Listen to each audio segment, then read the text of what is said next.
भाई मित्रों, हिंदू धार्मिक कथाओं में आपका स्वागत है। छठा दिन, मां कात्यायनी की विस्तृत कथा। प्राचीन काल में हिमालय की पवित्र घाटियों में अनेक ऋषि मुनि तपस्या किया करते थे। उन्हीं में एक महान ऋषि थे, ऋषि कात्य। वे अत्यंत तेजस्वी, वेदों के ज्ञाता और शिव भक्त थे। उनके वंश में आगे चलकर ऋषि कात्यायन हुए। उन्होंने अनेक यज्ञ, तप और कठोर साधनाओं के द्वारा माता भगवती की आराधना की। ऋषि कात्यायन ने मन ही मन संकल्प लिया था, हे जगत जननी, मुझे तुम्हारा प्रत्यक्ष साक्षात्कार हो। यदि आप मेरी भक्ति और तप से प्रसन्न हो तो आप मेरी पुत्री के रूप में अवतरित हो। देवी ने प्रसन्न होकर वरदान दिया कि त्रेता युग में जब महिषासुर नामक असुर समस्त देवताओं और मनुष्यों को उत्पीड़ित करेगा, तब वे उसके वध के लिए कात्यायन ऋषि के आश्रम में उत्पन्न होंगी। इस प्रकार भगवती का नाम पड़ा कात्यायनी। अत्यंत बलशाली असुर महिषासुर ने कठोर तप कर ब्रह्मा जी को प्रसन्न किया। उसने वर मांगा कि किसी देवता, दानव या असुर से मेरी मृत्यु न हो, केवल स्त्री के हाथों से ही मेरा अंत संभव हो। ब्रह्मा जी ने तथास्तु कह दिया। वरदान पाकर महिषासुर ने तीनों लोकों पर आक्रमण कर दिया। इंद्र, वरुण, अग्नि, यम, वायु आदि सभी देवता पराजित हो गए। स्वर्ग से देवताओं को निकालकर महिषासुर स्वयं देवराज बन बैठा। देवता दुखी होकर ब्रह्मा, विष्णु और महादेव के पास पहुंचे। तीनों ने मिलकर अपने तेज से एक दिव्य शक्ति की रचना की। सभी देवताओं का तेज एकत्र होकर एक महाशक्ति के रूप में प्रकट हुआ।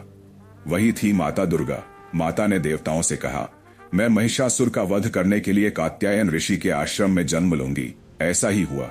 जब महिषासुर का अत्याचार असहनीय हो गया, तब ऋषि कात्यायन के तपोवन में एक दिव्य कन्या का जन्म हुआ।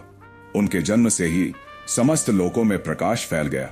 ऋषि कात्यायन ने उन्हें अपनी पुत्री रूप में अपनाया, इसलिए वे कात्यायनी कहलाईं। उनका रूप अद्वितीय था। 4 भुजाएं, एक हाथ में खड्ग तलवार, दूसरे में कमल, तीसरा हाथ वरद मुद्रा में और चौथा अभय मुद्रा में सिंह उनकी सवारी था। तेज इतना प्रचंड था कि देवता तक उनकी ओर देखकर नतमस्तक हो जाते थे। देवी कात्यायनी ने देवताओं की सेना संगठित की और महिषासुर के विरुद्ध युद्ध छेड़ा। नवरात्रों तक यह संग्राम चलता रहा। हर दिन देवी किसी न किसी रूप में प्रकट होकर दैत्यों का संहार करती रहीं। छठे दिन देवी ने अपने सिंह पर सवार होकर महिषासुर के असुर दल का संहार किया। अंततः 10वें दिन उन्होंने महिषासुर का वध किया। तभी से वे महिषासुर मर्दिनी नाम से विख्यात हुईं। भागवत पुराण में वर्णन आता है कि ब्रज की गोपियां श्री कृष्ण को पति रूप में पाने के लिए मार्गशीर्ष मास में कात्यायनी व्रत करती थीं। वे यमुना के तट पर जाकर मिट्टी की प्रतिमा बनाकर मां कात्यायनी की पूजा करती, फूल, दीप और प्रसाद अर्पित कर प्रार्थना करती, हे देवी, कृपा करके हमें कृष्ण के पति रूप में प्राप्त कराइए। कात्यायनी ने उनकी भक्ति से प्रसन्न होकर वरदान दिया। यही कारण है कि कात्यायनी को कुमारियों की देवी भी कहा जाता है। चैत्र नवरात्रि के छठे दिन मां कात्यायनी की उपासना का विधान है। सुबह स्नान कर पीले या लाल वस्त्र धारण करें। कलश के समीप मां कात्यायनी की प्रतिमा स्थापित करें। उन्हें लाल फूल, हल्दी, चंदन और शहद अर्पित करें। विशेष रूप से शहद का भोग लगाना शुभ माना गया है।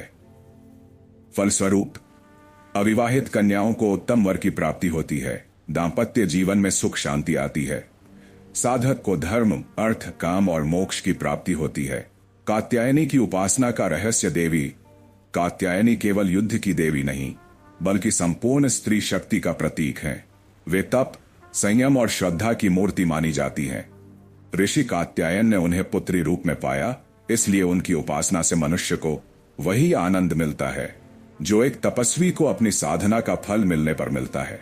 धार्मिक ग्रंथों में कहा गया है कि मां कात्यायनी की आराधना करने से भय दूर होता है, विवाह में बाधाएं समाप्त होती हैं, साधक को आत्मविश्वास, साहस और धर्म पालन की शक्ति मिलती है।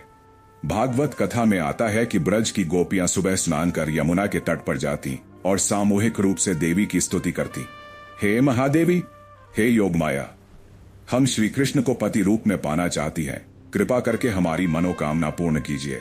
गोपियों की यह भक्ति दर्शाती है कि मां कात्यायनी सच्चे प्रेम की संरक्षिका है। वे भक्ति को स्वीकार करती हैं और प्रेम को पवित्र दिशा देती हैं।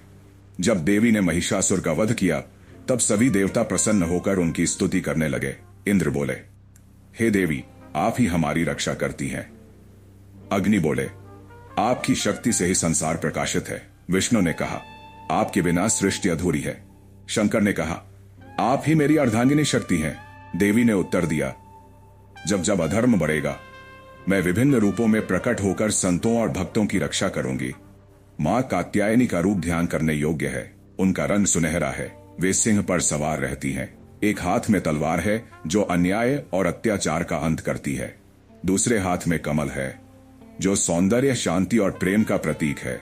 वरद और अभय मुद्रा से वे भक्तों को आशीर्वाद देती हैं। यह रूप हमें सिखाता है कि शक्ति और करुणा का संतुलन ही संपूर्ण जीवन का आधार है। नवरात्रि का छठा दिन साधक के लिए विशेष है। योग शास्त्र के अनुसार यह दिन अनाहत चक्र, हृदय चक्र की साधना का प्रतीक है। इस दिन मां कात्यायनी की उपासना से साधक का हृदय पवित्र होता है। ईर्ष्या, द्वेष और क्रोध जैसी भावनाएं नष्ट होकर प्रेम और करुणा का जन्म होता है।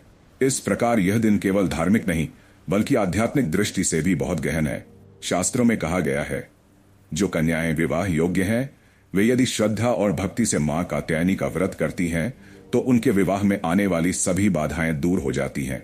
कई पौराणिक कथाएं हैं जहां अविवाहित कन्याओं ने देवी की साधना करके उत्तम वर पाया।